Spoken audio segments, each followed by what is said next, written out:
Muito bem. Vamos lá. Eu vou pegar então a zero, né? Isso. Vamos para a imagem aqui, zero de Bruno Castanha, para ele começar a análise sobre o jogo de ontem. Está na tela. Ó, essa daí, galera, é pra gente ver que o posicionamento do Flamengo, como eu acabei de falar, era o mesmo de todos os jogos. Né? Você vê a armação com os três, a construção, o Rodinei dando a amplitude aqui, o Lázaro lá em cima, você tem Arão e Gomes, e ali, ó, Gabigol jogando naquela função como um meio armador, né, cara, um atacante nesse tripé, né, nesse triângulo aí que faz, né, o time do Paulo Souza, tendo o Arrascaeta e o Pedro. E o Gabigol, nesse espaço aí, né, não estava conseguindo construir jogada. Ele não tem essa característica desse jogo entre linhas. Ele é muito mais de jogar na última linha ali, para aí sim agredir a área, ter a velocidade, né? Ele dificilmente entra em impedimento, ele faz muito bem. Então, até dá para jogar alguns jogos dessa forma, mas como eu falei, num jogo que tu vai jogar aí o tempo todo pressionando e que o Gabigol muitas vezes vai virar esse atacante e não esse meia para construir, tá? Então essa é a primeira imagem, já pode até ir passando para as próximas imagens aí, o Perrota. Uma pergunta anterior, Claro. rapidinha, Bruno. Gostou do Gabigol como capitão? Ela foge um pouco da questão tática, mas assim, você gostou? Você achou que foi uma escolha inteligente? Você acha que errou? A gente vê um Gabigol um pouco mais maduro em campo ultimamente, né? Ah, cara, eu até ontem eu comentei na hora que o Gabigol saiu, queria dar a braçadeira pro Felipe Luiz, mas aí acabou que depois passou pro Arão, mas aí o Everton Ribeiro estava entrando, aí recebeu a faixa de capitão. Eu não vejo problema nenhum do Gabigol, né, ser o capitão, porque ele tem muita personalidade. E até nessa questão de reclamar muito com o árbitro com o capitão, ele escuta muito mais também. Eu acho que isso até é uma tática também pode ser, tá, Perrota? Porque o Gabigol reclama demais, e aí, de repente, os árbitros são mais tolerantes, né, com essa questão de ser capitão. E dá para ver que ele é um cara dentro do grupo que tem voz, né, cara? Que tem voz ativa, apesar de ser novo. Aí vamos botar, o Gabigol já tem 25 anos, vai fazer 20, 26 anos. Então, né, a personalidade dele faz isso, dele ter a oportunidade de ser capitão. Eu não vejo problema nenhum em relação a isso, não, Derrota. Beleza. Vamos que vamos. Vamos para a imagem aqui. Agora é a próxima. Pronto. Então, isso aqui a gente colocou essa imagem para a galera entender o que a gente falou da questão da marcação. Você pode ver que nesse momento o Gabigol está aqui mais para a direita, mas mais adiantado, né, com o Pedro e a Arrascaeta. E vocês vão entender na próxima imagem aonde que o Gabigol teria que estar e que não está e não estava. Isso o Paulo Souza, eu acho que combinou isso também, foi um Flamengo no 4-3-3, como contra o Bangu, porque passa a próxima imagem, Perrotinho. Olha aí. Vê aqui o Gabigol aqui tentando retornar, acompanhar, mas não vindo, e o Flamengo marcando com 3 jogadores no meio campo. E olha onde está o João Gomes, fazendo essa cobertura aqui, onde na verdade teria que ter 2 linhas de 4, e o Gabigol tendo que estar marcando por aqui.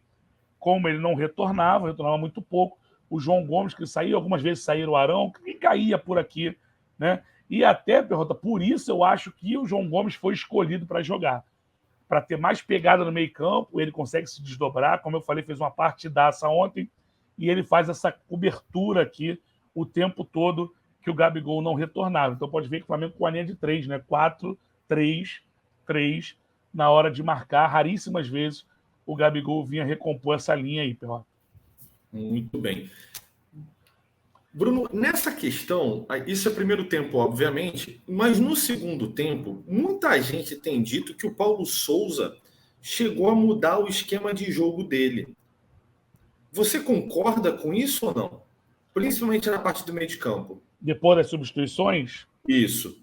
porque aí o Marinho, né, cara, é aquela forma, o Marinho entra no mesmo esquema, só que ele abre muito para receber, é característica dele. Porque ele, a gente vai chegar lá, Perrotinha, até para Desculpa. mostrar, mas essa questão é muito mais do Marinho. Ele vinha por dentro, mas aí quando o Flamengo tinha a bola, ele já abria para poder receber esse passe. E ontem, várias vezes, ele tentou tirar para o meio, aquela característica dele que ele gosta para tentar vir para o meio, para poder tentar finalizar. Então, é uma outra situação, a gente vai falar mais para frente sobre isso. Passa a terceira imagem, que também está bem desenhada aí para a galera ver o Derrota. Olha aí.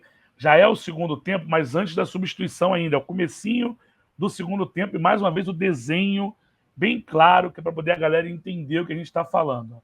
Linha de 4 lá atrás, aquele negócio, o Flamengo joga com 3 zagueiros, a gente sempre tenta explicar isso, né? O Flamengo marca no 4-4-2, ontem marcando no 4-3-3, e pode ver mais ou menos, tem aí, ó, 3 jogadores no meio. Então tá o Lázaro, o João Gomes, nesse momento até o Arão pela direita. E aí você tá vendo lá em cima, lá, o Edmar, né, que é o lateral esquerdo do Vasco, que vai entrar naquele espaço ali, e ele consegue 2 finalizações dali, Perrota. Uma, ele chuta para fora do lado direito do Hugo, né, que o Hugo acompanha o lance, a bola vai para fora. E a outra, ele dá um tiro lá, cara, de fora da área e o Hugo espalma, né, no alto, em cima. Era justamente porque, de novo, aí, ó, cadê o Gabigol, que não fechava lá? Então era um 4-3-3, era o Flamengo marcando com 3 jogadores, tinha esse espaço ali por onde o Vasco tentou se aproveitar, tá? Só para colocar isso, eu não sei qual é a 4 agora, eu não lembro. Deixa eu abrir aqui pelo celular para poder ver se a gente bota agora ou não. Aqui. Bota aí. Aí já vem com as substituições. Então eu vou comentar já com as substituições e aí você vê por quê. O Vasco ontem, né? Qual foram as chances do Vasco? Porque muita gente criticou, Perrota, falando assim, não, mas o Vasco teve chance de fazer gol. Teve realmente. Só que de chute de fora da área. As 4 finalizações, das 4 finalizações, 3 mais perigosas do Vasco, foram 2 com o Nenê e essa com o Edmar. Repare que foram as 3 de fora da área. A do Nenê, as 2 no primeiro tempo, né? A que o Hugo defende, a outra que ele joga por cima, né, beirando o ângulo, e a do Edmar no segundo tempo, que o Hugo espalma. As 3 de fora da área, como o Leonardo botou, igual o do Arana ali, exatamente, igual o do Arana naquele jogo contra o Atlético. Naquele jogo o Arrascaeta marcava, né, por aquele lado. E por que nesse jogo, Leonardo, o Paulo Souza, né, colocou o Arrascaeta para aquele lado ali? Justamente para poder recompor por aquele lado. E no lance do gol era o Bruno Henrique que estava recompondo por aquele lado ali. O Gabigol não volta. Então tinha esse problema. Quando vê as substituições, o Perrota, tu pode ver que já está o Vitinho aí, já está o Marinho. E aí essa linha de 4 era bem formada. Então era um Vasco que já não tinha força mais para atacar e era um Flamengo muito melhor posicionado, distribuído. Tu pode ver que as linhas estão próximas ali, né? O Vitinho é mais adiantado porque foi pressionar o portador da bola, o Everton Ribeiro saindo, e você vê que tem Arão, Gomes e Marinho bem próximo da última linha ali de Felipe Luiz, já era Léo Pereira, Fabrício Bruno e Mateuzinho. Então equilibrou muito mais. Então, para mim, o maior problema ontem do Flamengo, no sentido de marcação, Perrota, era justamente pela escalação de Gabigol, Pedro e Arrascaeta. Os 3 ficavam mais à frente e tinha só 3 jogadores no meio campo. Mas o João Gomes, repito, foi escalado justamente porque ele tem mais força para poder marcar e fechar esses espaços. Se fosse um time mais qualificado, Perrota, eu duvido que ele escalaria dessa forma. E quando escalar, repito, quando escalar dessa forma, é para fazer igual o Botafogo. Tem que jogar no campo de ataque do Botafogo, pressionando, que aí o meu lateral vai marcar lá em cima, a gente marca individual, todo mundo tirando o homem. Não tem por que o Gabigol tem que ficar recompondo o tempo todo. Valeu, Perrotinha? Primeiro essas imagens, mas você vê esse tipo de... Porque, assim, eu sinceramente, assim, eu tive a impressão que mesmo depois das substituições, e, aliás, eu queria até depois fazer uma pergunta sobre o primeiro tempo ainda, aí já a gente está vendo agora na tela um comportamento de defesa e saindo para o ataque, seria isso? Né? Isso, mais ou menos isso. Provavelmente, né? Mas assim... Não, saindo para o ataque, não. A bola estava com o Vasco, né? O Vasco, então, era um comportamento de defesa, né? Isso, você ia subir mais para pressionar. Que o Flamengo, depois das substituições, a gente pegou essa imagem para poder mostrar como ficou a linha. Mas o Flamengo, depois das substituições, voltou a marcar pressão e voltou a pressionar muito o Vasco lá em cima. Sim. Aí, você acabou de falar assim, mas esse tipo de substituição e desse time arrumado do jeito que está, o Paulo Souza só vai usar em para determinados adversários. Beleza. Porque teria que jogar como foi no Botafogo, no campo de ataque. Você ontem... Com essa formação, não. Com a formação titular, Perrotinha. Tá. Tudo bem. Entendi. Com a formação porque, de assim, eu tive a impressão Gabi, que mesmo Pedro... depois... Oi? Com a formação de Gabigol, Pedro, né? Essa que eu falei, tem que marcar lá em cima o tempo todo, porque não tem recomposição. Fez, né? Não fez, exatamente. Esse foi um dos problemas. E assim, e no segundo tempo, a impressão que eu tive é que o Flamengo também não jogou no ataque. Jogou muito até no próprio contra-ataque. Eu tive essa impressão, ou estou enganado, mesmo depois das substituições. O Flamengo saía com muita velocidade, mas estava quase toda a formação ali, como se estivesse num comportamento de defesa, esperando o Vasco, principalmente depois do gol, né?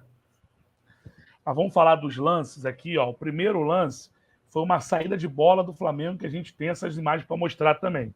Foi aquela saída de bola que o Davi Luiz acha o Pedro, né? O Pedro solta para o Arrascaeta, e o Arrascaeta, em velocidade já de primeira, bota o Gabigol na cara do gol, né? E o Gabigol acaba de cobertura. Tem até essa sequência aí, se quiser botar, Perrota, tem essa sequência aí, ó.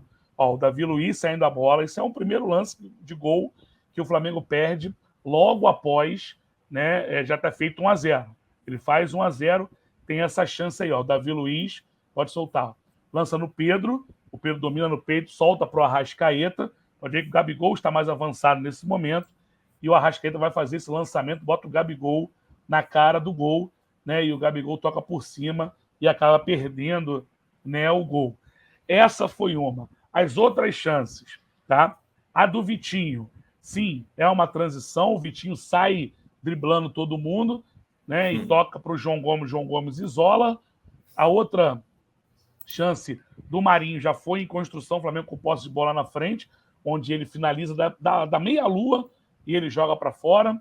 O contra-ataque, sim, o contra-ataque é uma roubada de bola no meio de campo, que o Flamengo sai em superioridade numérica de 5-2 e não consegue finalizar a bola no gol do Vasco.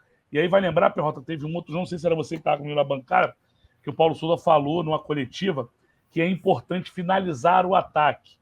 Finaliza o ataque, justamente para não tomar o contra-ataque do contra-ataque, né? Eles falam hoje de transição no meio do futebol, só para poder explicar para a galera, um contra-ataque. E aí, o Flamengo criou oportunidade no segundo tempo, sim, né? Essa do Vitinho, por exemplo, foi uma jogadaça dele. Acho que ele chega sem força já para finalizar, né, Perrota? E como o Pedro passa um pouco, ele rola para trás, deixa o João Gomes, ele e o goleiro, e o João Gomes podendo dominar, trazer para a direita, ele pega de esquerda, isola. Então, Perrota, eu acho que sim. No segundo tempo, ontem, foi um Flamengo que criou oportunidades claras para poder matar e não correu risco do Vasco. Então, eu acho que o segundo tempo ontem foi bem melhor do que vão botar todos os outros, né, 90 mais 45 minutos da semifinal. Os últimos 45 minutos ontem, para mim, foi o melhor desempenho do Flamengo em toda a semifinal. Tá?